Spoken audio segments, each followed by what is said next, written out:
KPK memeriksa Bupati Pali Asgianto sebagai saksi juru pengembangan kasus dugaan suap ngubah temuan audit BPK di lingkungan Pemkab Muaro Enim. Bupati Pali diperiksa bersama keempat pejabat Pemkab Muaro Enim di kantor perwakilan BPKP Sumsel.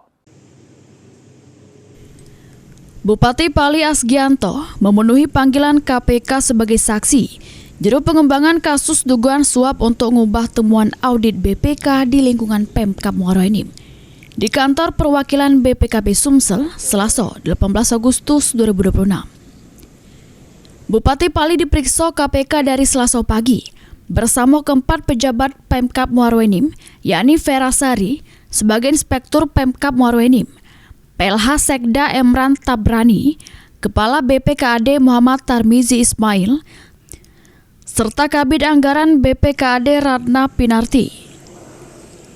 Pemeriksaan tersebut dibenarkan oleh Kasub Koordinator Pengelolaan Badan Milik Negara Rumah Tangga dan Kearsipan BPKP Perwakilan Sumsel, Edi Indra Damanik. Pemeriksaan para saksi tersebut dilakukan pas penyidik KPK mendalami dugaan permintaan fee sekitar 1,6 miliar untuk ngurus temuan audit BPK atas laporan keuangan Pemkab Muaro Enim.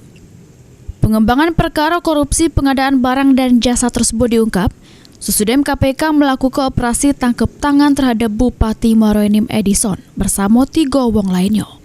Mulyadi, PAL TV.